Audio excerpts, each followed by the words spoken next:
Okay, this is something that's just occurred to me. Your hand follows the meter. Brother bought a coconut. He bought it for a dime, and does everything I said. Hands on the ups, ticks and tocks on the down. But you don't. You're not. And then the one I demonstrated was obviously was strumming one strum per pulse beat. But you have absolutely no obligation to strum because we've set up the pulse. You don't have to strum on every pulse.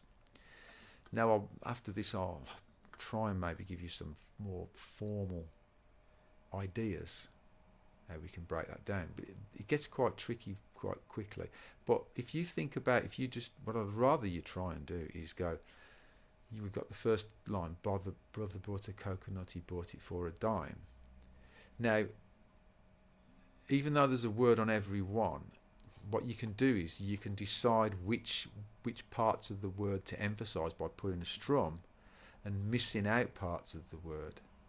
You think about a strum when you say, if you miss an up strum out, think of it as the quietest possible up strum you can make. So I've still strummed, I've still filled, I've still done because I have to make that action, but actually it's the quietest sounding up strum because it's silent. You see what I mean? And if I do a very soft one, like that, that'll add a flavour of that's what's called dynamics, and that's what makes music come alive. And you can completely free to experiment with that idea now. But actually, where to put the strums that sound, and then where to put the strums that don't sound. If you just say the line, brother bought a coconut, he bought it for it, and try and drop some beats out, you could end up with some, I'll just do a random one. Brother bought a coconut, he bought it for a dime. So instead of bought a, I'll let the bought a coconut, I'll go bought a coconut. That's like talking, because the a isn't a very strong or an important part of the word, the line anyway. So I'll give it a weak strum. It's already on a weak strum, an upstroke. So I'll make it very quiet, or no strum at all. So, brother bought a coconut.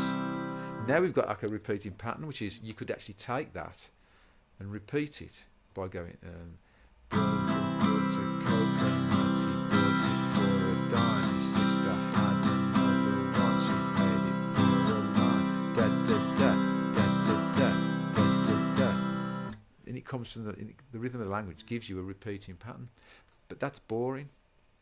You need to, I say it's boring, but you have to get some experience at the boring patterns as well. So, but any pattern you can come up with and then repeat is a way of getting a new rhythm pattern. But I could go, brother bought a coconut, he bought it for a dime. So I'd do a slightly different pattern because I filled that line up. I didn't put any make any quiet strums. Brother bought a coconut, he bought it for a dime. And you can actually move your hand up and down and emphasize the contour of the language by not strumming on things, but underlying it. You have to make, the arm has to make the action.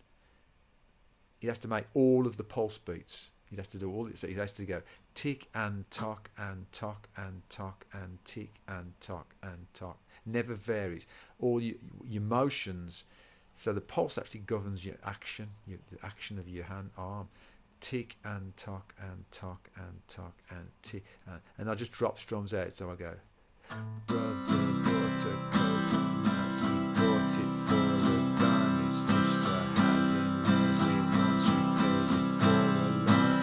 She put the lime in the coconut, she drank them both up. She put the lime in the coconut, she drank them both up. She put the lime in the coconut, she drank them both up. And so on. If you go back, I've varied it a lot there, changing the number of strum patterns. And what you have to, the fun thing about playing the guitar is learning to do that. You drive people around you mad, but you could sit for an hour looking at the words and moving your hand up and down metronomically like that, and just dropping out beats and listening to what it sounds like, saying the words and making your choices by making your hands speak the words. You can't do that in the class, which is why I end up coming with a few fixed patterns for you to try. But that's the fun part. It's not very structured, but the best way you can get on with developing your own playing.